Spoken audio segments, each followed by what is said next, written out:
Selamat siang. Siang ini saya bertugas membawakan topik dengan yang berjudul Tips and Tricks to Achieve a Better Stand Optimization in CAD when to use FFR, IFAS, and OCT. Apa kriteria dari stand optimization?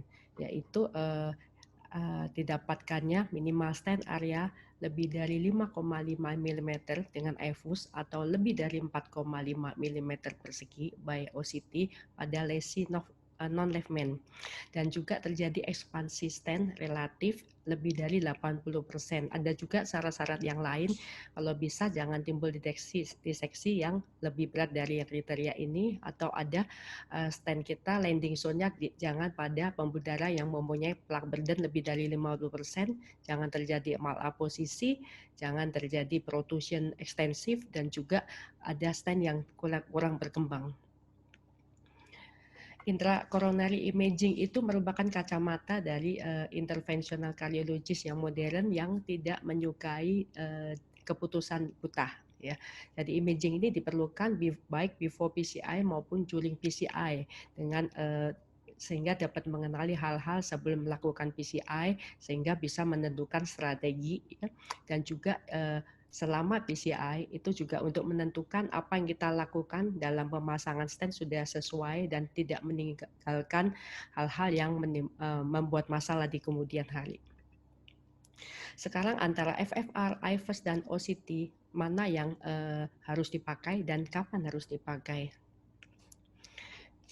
Sebenarnya imaging dan fisiologi intravaskular ini dibuat untuk menjawab pertanyaan dari riset maupun klinis berdasarkan pertanyaan-pertanyaan sebagai berikut, yaitu adanya simptom yang atipikal, angina, ada positif stres, ACS, dan CHF, ya. Sehingga untuk melihat morfologi lesi bisa dengan menggunakan IFUS, OCT, melihat ada flow limiting dengan FFR, IFR, dengan microvascular disease bisa dengan FFR, CFR, dan lain-lain. Juga untuk stand sizing dan deployment bisa menggunakan IFUS, OCT, atau WSS. Bagaimana dengan posisi coronary angiogram saat ini? Atau sebut coronary angio, ya. Angio dianggap sebagai gold standar, ya, untuk menemukan identifikasi lesi yang memerlukan stenting. Tetapi dengan adanya banyak modality intravaskuler, maka ketahuan bahwa angio sendiri mempunyai limitasi tertentu, ya, sehingga IFUS, OCT, FFR dikombinasikan ini bisa mengatasi limitasi tersebut dan juga dipakai sebagai alat untuk optimizing PCI. Kita mulai dengan FFR. FFR adalah rasio dari mean dari pressure arteri koroner yang diukur pada distal dari lesi terhadap mean dari aortic pressure dengan syarat dalam kondisi maksimum coronary hyperemia yang digunakan dengan bantuan farmakologis. FFR sendiri sekarang dianggap sebagai gold standard, ya, sebagai evaluasi dari ischemic myocard secara fungsional, dan juga dipakai digabung bersama IFUS, OCT, dan juga bisa dibandingkan dengan non-invasive modalities yang lainnya, ya. Cut off value dari FFR berkembang sesuai studi-studi dari dulu sampai sekarang, ya. Di first study menemukan bahwa pada pembuluh darah yang tidak terlalu kompleks, ya, bahwa FFR di bawah 0,75 dianggap menimbulkan ischemic sehingga menjadi cut off. Tetapi setelah FAME1 sama FAME2 trial ditemukan pada vessel yang kompleks multivessel, ternyata FFR dikatakan perlu dilakukan sesuatu PCI bila kurang dari 0,8. Tetapi baru-baru ini Depta dan kawan-kawan mengatakan bahwa ada borderline FFR, ada gray zone FFR, ya, dan mengajukan bahwa yang paling baik mungkin di atas 0,85, ya, baru dianggap tidak perlu PCI. FFR, kenapa kita perlu melakukan sebelum melakukan tindakan, memutuskan untuk tindakan atau tidak, karena FFR adalah memandu kita untuk melihat sebenarnya ada iskemik tidak, sebenarnya flow limiting atau tidak. Sedangkan pada post-10 kita juga perlu melakukan FFR karena kita ingin lihat masih ada residual iskemik tidak.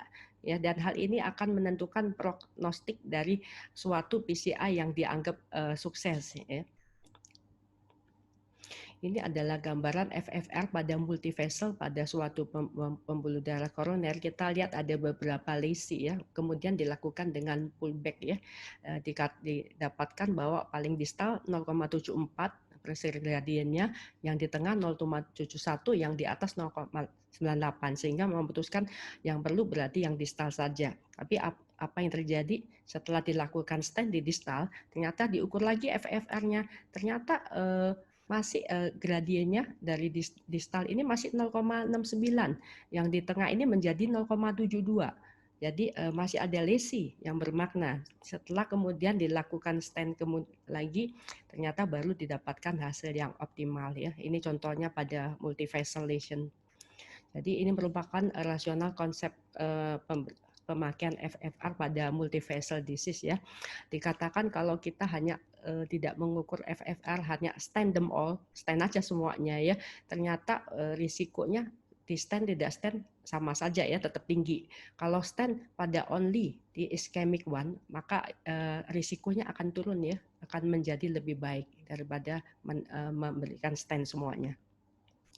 Sekarang kita lanjut pada EFUS. EFUS juga begitu, ada pre-PCI, ada post-PCI. Pada pre-PCI tentu untuk menentukan plak morfologi, adanya kelainan-kelainan ya, dan juga untuk mengukur size-nya dari lumennya, dari pembuluh darahnya. Post-PCI untuk menilai state expansion, apposition, dan komplikasi lainnya.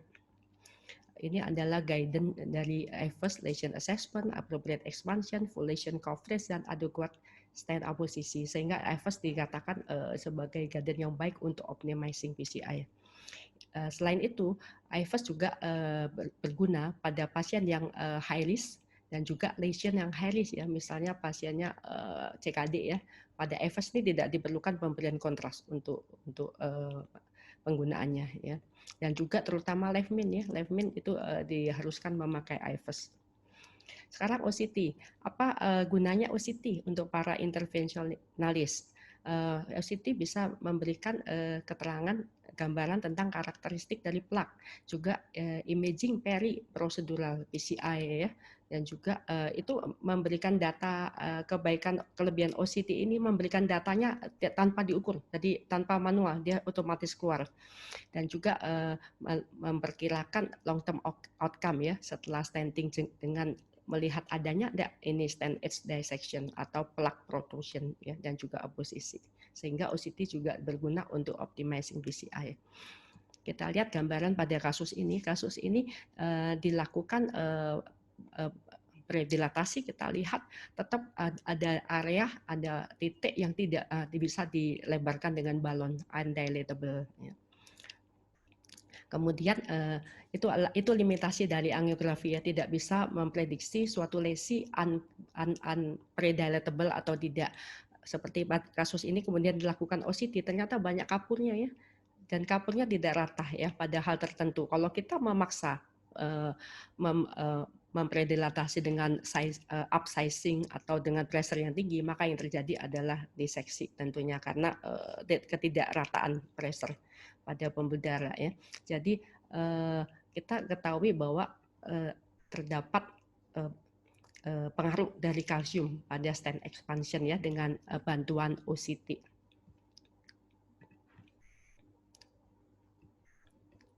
Ini adalah kriteria kalsium yang bagaimana yang akan berpengaruh berdasarkan OCT maupun EFUS. Untuk kalsium lebih superior OCT ya untuk deteksinya. Jadi bila total arcus kalsium ya lebih dari 180 derajat, yang ini adalah daerah yang gelap ya pada OCT, sedangkan pada EFUS pada daerah yang lebih terang.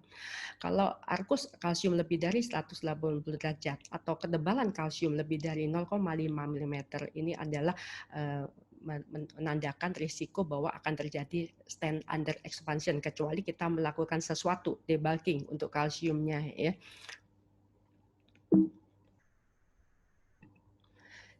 Sekarang kita lihat tentang stent sizing algorithm ya. Dengan pre-PCI OCT kita sudah menghitung EEL-nya, external elastic lamina ya, pada baik segmen pembuluh darah proksimal dan distal reference-nya. Kemudian kalau ada dua kemungkinan, ada yang kemungkinan tidak bisa diidentifikasi EEL-nya, ada yang bisa. Kalau bisa diidentifikasi, maka di stent diameternya itu adalah pengukuran dari EEL tadi, kemudian dibulatkan ke atas, dibulatkan ke bawah maksudnya ya. Jadi kalau sama akan kelebihan, terlalu overestimate, maka diturunkan. Tetapi kalau tidak bisa dilihat EEL-nya, maka cukup mengukur dari lumennya. Dengan lumen maka stentnya boleh di upsize ya. Itu lama-lama kita akan terbiasa untuk melihat dan menghandle ukuran, interpretasi ukuran. Dan juga sekarang dengan OCT juga bisa dilakukan angiographic co-registration ya, guided stent implantation. Jadi secara angiografik stentingnya sukses tidak? Bila tidak, maka dilakukan post dilatasi berdasarkan nilai dari OCT EEL-nya pre-PCI-nya dengan non compliance balon ya, boleh lebih dari 18 atm. Karena kita sudah mempunyai parameter diameter EEL-nya yang membuat kita lebih confidence dalam post dilatasi ya. Kemudian MSA-nya sudah tercapai tidak kriterianya, itu post dilatasi. Kalau belum tercapai maka post dilatasi berdasarkan EEL yang post PCI-nya ya. Demikian bila belum tercapai maka boleh diberikan stent lagi ya, atau setelah bila ada diseksi. Kemudian dilakukan final imaging ya.